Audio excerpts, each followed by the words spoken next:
प्यारे समा आया तो जदों नंदा दी पुरी नूं छड्डिया महाराज ने, जदों नंदा दी पुरी नूं छड्डना कीता, 6 पोह दी रात नूं 7 पोह दा अमृत वेला जदों नंदा दी पुरी नूं छड्डिया महाराज ने, कलगियां वाले पिता गुरु गोबिंद सिंह महाराज कीरतपुर साहिब दी धरती विचों लंघ रहे ने ते कीरतपुर साहिब दी धरती नूं सतगुरु नूं धरती नूं मत्था टेक के नमस्कार कीती। क्यों कहंदे साडे वड्डे वडेरियां दी धरती है।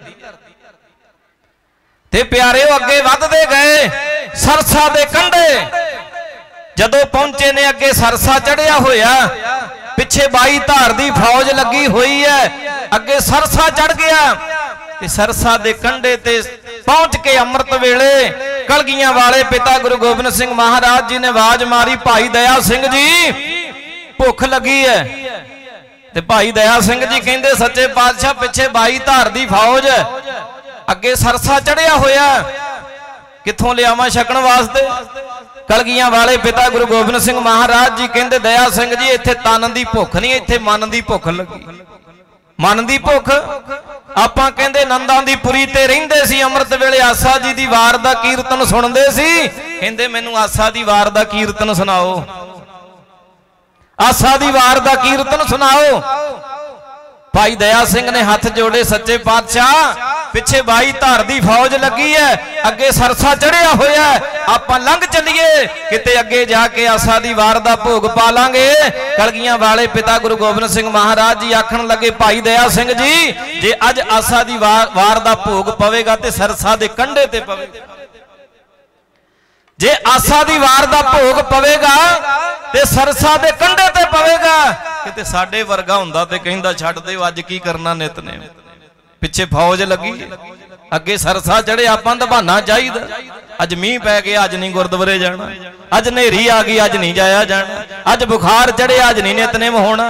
जे कलगियां वाले पिता साडे वर्गे हुंदे, पर साडे वर्गे नहीं, उन्होंने सानू अपने वर्गे बनाउण दा यतन कीता ते हुण तक करी आ रहे ने। वो कह रहे सी सच्चे पातशाह कहंदे दया सिंह जी आसा दी वार दा भोग पवेगा ते अज सरसा दे कंढे ते पवेगा। आप सरंदा फड़िया महाराज ने, आप कीर्तन कीता, आसा दी वार दा आप भोग पाया, संपूर्ण आसा दी वार पढ़ी ते भाई दया सिंह जी ने आके सुनेहा दिता, भाई सच्चे पातशाह अपना 250-300 सिंह जेड़ा शहीद हो गया सरसा दे कंढे ते। कलगियां वाले पिता गुरु गोबिंद सिंह महाराज जी आखण लगे, भाई दया सिंह जी अज वाली आसा दी वार मैनू महंगी नहीं पई, अज वाली आसा दी वार संपूर्ण हो गई। फिर सरसा पारन लगे करन।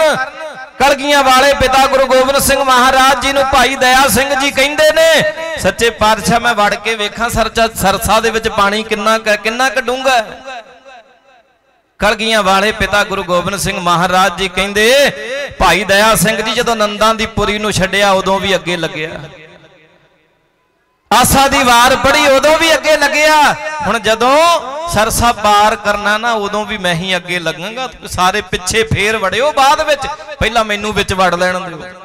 कलगियां वाले पिता गुरु गोबिंद सिंह महाराज सरसा दे विच वड़े। प्यारेओ फिर सारियां नूं आवाज दिती, परिवारां दे परिवार उत्थे नाल रहिंदे सी कलगीधर पातशाह जी दे, जदों परिवारां दे परिवार रहिंदे सी नाल ते प्यारेओ जदों सारे वड़े ना विच, सरसे दा पानी दा वहा इन्ना तेज सी कि परिवार जिहड़ा 3 हिस्सियां च वंडिया गया। कलगियां वाले पिता गुरु गोबिंद सिंह महाराज एक पासे, माता गुजर कौर छोटे साहिबजादे एक पासे, गुरु के महल अपनियां जेड़ियां मतावां सी वो भाई मनी सिंह दे नाल दिल्ली वाल नूं चलियां गईयां। 3 हिस्सियां विच वंडिया गया परिवार। हुण प्यारिओ जदों 3 हिस्सियां च वंडिया गया, कलगियां वाले पिता गुरु गोबिंद सिंह महाराज वड्डे साहिबजादे नाल लैके चमकौर दी गढ़ी वाल नूं तुरे ने। ते जदों चमकौर दी गढ़ी वाल नूं तुरे ने ना, सरसा पार करके प्यारिओ जिथे गुरुद्वारा भट्ठा साहब बनिया ना, उदों पिछे प्यारिओ निहंग खां ने आवाज मारी, कोटले वाले ने, कोटला निहंग उन्हें आवाज मारी, कलगियां वाले लंघे जा रहे ने, सच्चे पातशाह जांदे जांदे मेरे घर चरण पा जाओ। कलगियां वाले पिता गुरु गोबिंद सिंह महाराज जी कहंदे निहंग खां साडे पिछे फौजां लगियां होईयां ने, जे असी तेरे घर आ गए तेरे घर नूं घेराबंदी हो जानी है, तेनू फड़ लैणगे, तेनू पुछ गिछ करनगे कित्थे आ दस कलगियां वाला। कहंदे फिर किते समा बनेगा फिर आवांगे। कहंदा नहीं सच्चे बादशाह जे तुहाडे हुंदियां मेरे घर नूं घेराबंदी हो जे होर की चाहीदा, तुहाडे चरण पै जाणगे। लै गया सच्चे पातशाह जी नूं घोड़े तो ला के। हुण प्यारिओ चले गए महाराज, हजे जाके बैठे ही ने। उन्हां दा वड्डा सपुत्र भाई अजीत सिंह आ गया बचित्र सिंह नूं लैके। पिता जी बचित्र सिंह जख्मी हो गया, जंग दे मैदान विच जूझदा जूझदा जख्मी हो गया। कलगियां वाले पिता गुरु गोबिंद सिंह महाराज निहंग खां नूं कहंदे ने निहंग खां आ तेरी ड्यूटी है, इनू मलम पट्टी करी जाई, इहदी सेवा करी, असी चले आ। इन्ना कह के सतगुरु चले गए। पिछों निहंग खां दी हवेली नूं घेरा पै गया, घेराबंदी हो गई। प्यारिओ कहंदे ने दस कित्थे आ कलगियां वाला? कहंदा तलाशी लै लो। भाई बचित्र सिंह नूं एक कमरे विच पाता, जख्म होए ने शरीर दे उत्ते, कोल अपनी धी बिठाती, लै धीए कपड़ा झल्ली चल इहदे जख्म ते मक्खी ना बह जे, किते इहदा इलाज करदे आ घेराबंदी हट जावे। हुण कहंदे जख्म दे उपर मक्खी ना बैठे, कपड़ा झल्ली चल। एक कमरे विच बिठा दिता, मंजे ते पा दिता, ओदा दरवाजा कर दिता बंद। ते कहंदे दस कित्थे आ कलगियां वाला? कहंदे तलाशी दिओ। कहंदे लै लो तलाशी। तलाशी लैण लग पए सारे कमरियां दी। जदों तलाशी लई सारे कमरियां दे विचों कोई नहीं मिलिया, ते एक कमरा बंद सी दरवाजा। कहंदे आ कमरा बंद है, खलाओ कौन? ते निहंग खां ने आवाज मारी, इस कमरे विच मेरे धी ते जवाई सुते पए। देखो प्यारिओ किहड़े शब्द वरते। अज कहने आ खंडे बाटे दे अमृत दी की लोड़ है, क्यों छकना खंडे बाटे दा अमृत? कलगियां वाले पिता गुरु गोबिंद सिंह महाराज जी दे बारे निहंग खां ने आखिया, इस कमरे विच मेरे धी ते जवाई सुते पए ने। वो भाई बचित्र सिंह ते कपड़ा झल्ली जांदी सी, जख्मां दे उपर किते मक्खी ना बह जावे। हुण प्यारिओ सेवा कर रही सी, जदों इन्नी गल सुनी कहंदे रहण दिओ, कोई लोड़ नहीं खोलण दी। चले गए। जदों चले गए एदी धी उठी, एदी धी ने भाई बचित्र सिंह दे चरनां ते मत्था टेक दिता, उन्होंने अपना पति मान लिया। जे मेरे बापू ने मेरे अब्बा ने कह दिता है, मेरे अब्बा जान ने कह दिता है, ये मेरा पति होया ना, फिर होर तां कोई नहीं ना इत्थे, असीं दोवें ही सी। उन्हें अपना पति मान लिया, पति मन्निया। 5-7 मिनटां बाद कहंदे भाई बचित्र सिंह चढ़ाई कर गया। उसे हवेली विच भाई बचित्र सिंह दा अंतिम संस्कार किया। निहंग खां ने अपनी हवेली दे विच, उत्थे जाओगे भट्ठा साहब तो अगे थोड़ा जिहा लाइन पार करके, रेलवे लाइन जदों पार करनी है, रेलवे लाइन पार करके अगे जाके भाई बचित्र सिंह दा वो निहंग खां कोटले वाले दा वो जिहड़ा गुरुद्वारा साहब उत्थे बनिया। ते प्यारे उत्थे भाई बचित्र सिंह दे वो हाथी ते नागणी दे नालों लड़दा सी। प्यारे वो हाथी भी बनाया, वो नागणी बरछा भी बनाया। उत्थे किते जाओ ते दर्शन जरूर करके आओ। हुण जदों अंतिम संस्कार कर दिता गया, समा बीत गया, ते निहंग खां जिहड़ा कोटले वाला कहंदा, धीए तेरा निकाह करना, को घर लभीए। ते निहंग खां कोटले वाली दी धी कहन लगी, अब्बा जान मेरा तो निकाह भी हो गया, मैं ब्याही भी गई, मैं ब्याह तो बाद विधवा भी हो गई। निहंग खां कहन लगा, धीए आ की कहनी है, की पढ़ी जानी है मुंह विच? कहंदी पिता जी जो तुसी आखिया मैं ओही पढ़िया, ओही पढ़िया, ओही आखिया जो तुसी कहा सी। इस कमरे विच मेरे धी ते जवाई सुते पए ने, मेरा जवाई दूरों आया सफर करके थकिया होया, आखिया सी ना तुसी। ते निहंग खां कहंदा मैं तां ओह समा टालण वास्ते आखिया सी, ये थोड़ा भी तू ओनू अपना पति मान लैंदी। कहंदी पिता जी जदों तुसी ये वचन कीते मैं उन्हां दे चरनां ते मत्था टेक दिता, उन्हां नू पति मान लिया सी। 5-7 मिनटां तो बाद जाके वो चढ़ाई कर गए, पर मैं प्रण कर लिया सी मैं ब्याह नहीं करावांगी। भाई बचित्र सिंह दी विधवा पत्नी अखवा के सारी जिंदगी कढ़ दे। ਉਹਦਾ ਨਾਂ ਸੀ ਮੁਮਤਾਜ। ਪਿਆਰਿਓ 111 ਸਾਲ ਦੀ ਉਮਰ ਹੋਈ ਹੈ ਉਹਦੀ। ਰੋਪੜ ਜ਼ਿਲ੍ਹੇ ਦੇ ਅੰਦਰ ਪਿੰਡ ਹੈ ਬੜੀ, ਤੇ ਬੜੀ ਪਿੰਡ ਦੇ ਵਿੱਚ ਉਹਦੇ ਤੇ 9 ਮੰਜ਼ਲਾ ਸਥਾਨ ਬਣਿਆ ਮੁਮਤਾਜ ਦੇ ਨਾਂ ਤੇ। 9 ਮੰਜ਼ਲਾ ਸਥਾਨ। ਸਾਰੀ ਜ਼ਿੰਦਗੀ ਉਹਨੇ ਨਾਮ ਜਪਿਆ, ਕਮਾਈ ਕੀਤੀ, ਬਾਣੀ ਪੜ੍ਹੀ, ਪਰ ਭਾਈ ਬਚਿੱਤਰ ਸਿੰਘ ਦੀ ਵਿਧਵਾ ਪਤਨੀ ਅਖਵਾ ਕੇ ਸਮਾਂ ਕੱਢ ਲਿਆ, ਵਿਆਹ ਨਹੀਂ ਕਰਵਾਇਆ। ਅੱਜ ਵਾਲਾ ਸਮਾਂ ਹੁੰਦਾ ਤੇ ਕੌਣ ਮੰਨਦਾ ਗੁਰੂ ਗੋਬਿੰਦ ਸਿੰਘ ਮਹਾਰਾਜ ਜੀ ਦੇ ਬਚਨ ਨੂੰ? ਕਿਹਨੇ ਮੰਨਣਾ ਸੀ?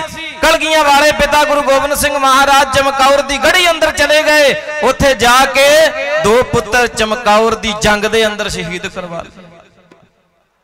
ਉੱਥੋਂ ਨਿਕਲੇ ਨੇ ਤਾੜੀ ਮਾਰ ਕੇ ਰਾਤ ਨੂੰ। ਮੈਂ ਮਾਛੀਵਾੜੇ ਦੀ ਧਰਤੀ ਤੇ ਜਾ ਕੇ ਸਮਾਪਤੀ ਕਰਾਂ। ਪਿਆਰਿਓ ਉੱਥੋਂ ਨਿਕਲੇ ਨੇ ਚਮਕੌਰ ਦੀ ਗੜੀ ਅੰਦਰ। ਭਾਈ ਦਇਆ ਸਿੰਘ ਨੇ ਕਹਿ ਦਿੱਤਾ, ਸੱਚੇ ਪਾਤਸ਼ਾਹ ਤੁਸੀਂ ਸਾਨੂੰ ਛੱਡ ਕੇ ਚਲੇ ਜਾਓ।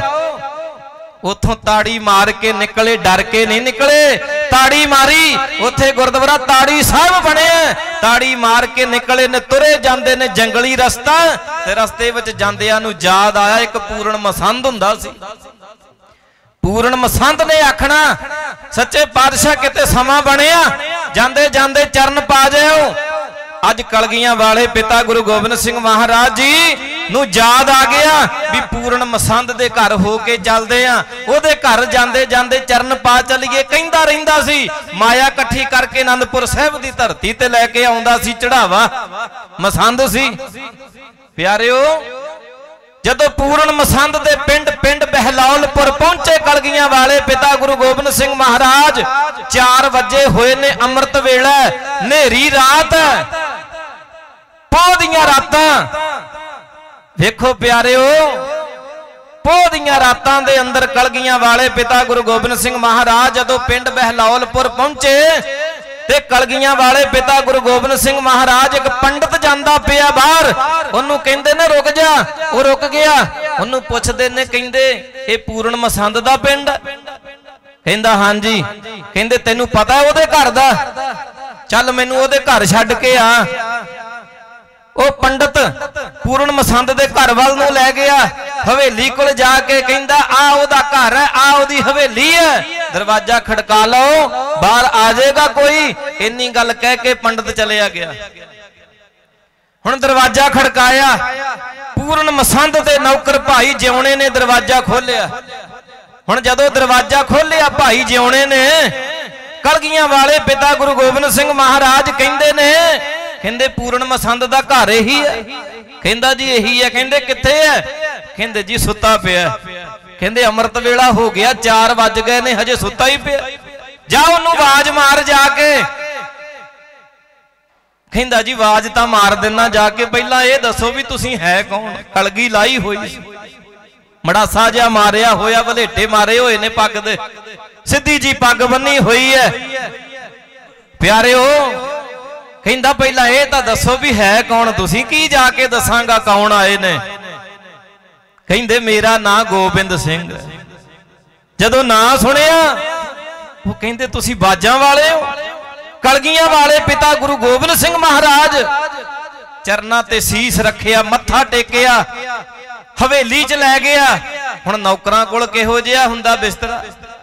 ਝਾੜਿਆ, ਜਿਹੋ ਜੀ ਗੋਦੜੀ ਸੀ ਉੱਥੇ ਬਿਠਾ ਦਿੱਤਾ। ਲਓ ਸੱਚੇ ਪਾਤਸ਼ਾਹ, ਕੋਲ ਅੱਗ ਬਾਲ ਦਿੱਤੀ। ਜਦੋਂ ਕੋਲ ਅੱਗ ਬਾਲੀ, ਠੰਡ ਦਾ ਮੌਸਮ ਸੀ, ਕੱਪੜੇ ਨਾਲ ਚਰਨ ਸਾਫ਼ ਕੀਤੇ, ਨਾਲੇ ਚਰਨ ਸਾਫ਼ ਕਰੀ ਜਾਂਦਾ, ਨਾਲੇ ਰੋਈ ਜਾਂਦਾ, ਨਾਲੇ ਅੱਖਾਂ 'ਚ ਪਾਣੀ, ਛਮ ਛਮ ਅੱਖਾਂ ਰੋਂਦੀਆਂ ਨੇ। ਸੱਚੇ ਪਾਤਸ਼ਾਹ ਆ ਤੁਹਾਡਾ ਹਾਲ, ਰਾਜਿਆਂ ਦੇ ਰਾਜੇ, ਰਾਜਿਆਂ ਦੇ ਮਹਾਰਾਜੇ। ਪਿਆਰੇ ਉਹਨਾਂ ਵਰਗਾ ਕੋਈ ਵੀ ਨਹੀਂ ਆਇਆ। ਉਹਨਾਂ ਵਰਗਾ ਕੌਣ ਆਇਆ ਦੁਨੀਆ ਤੇ? ਅੱਜ ਜੇ ਚਮਕੌਰ ਦੀ ਗੜੀ ਚੋਂ ਨਿਕਲੇ, ਜੋੜਾ ਵੀ ਲਾ ਦਿੱਤਾ, ਤੋੜਾ ਵੀ ਲਾਤਾ, ਕਲਗੀ ਵੀ ਲਾਤੀ। ਨਾ ਜੋੜਾ ਰਿਹਾ, ਨਾ ਘੋੜਾ ਰਿਹਾ, ਨਾ ਤੋੜਾ ਰਿਹਾ, ਨਾ ਪੈਰਾਂ ਵਿੱਚ ਜੋੜਾ ਰਿਹਾ। ਉਹਨਾਂ ਵਰਗਾ ਕੌਣ? ਹੋ ਰਾਜਾ ਜੋਗੀ ਤੇ ਫਕੀਰ ਨਿਵਾਣਾ। ਪਿਆਰਿਓ ਰਾਜੇ ਜੋਗੀ ਸੀ ਕਲਗੀਆਂ ਵਾਲੇ। ਹੋ ਰਾਜਾ ਜੋਗੀ ਤੇ ਫਕੀਰ निवाणा ऐसा गुरु खालसे दा गीते फकीर निवाणा ऐसा गुरु खालसे दा गीते फकीर निवाणा ऐसा गुरु खालसे दा फकीर निवाणा ऐसा गुरु खालसे दा राजा जोगी ते फकीर निवाणा ऐसा गुरु खालसे दा राजा जोगी ते फकीर निवाणा ऐसा गुरु खालसे दा राजा जोगी ते फकीर ऐसा गुरु खालसे दा राजा जोगी ते फकीर निवाणा ऐसा गुरु खालसे दा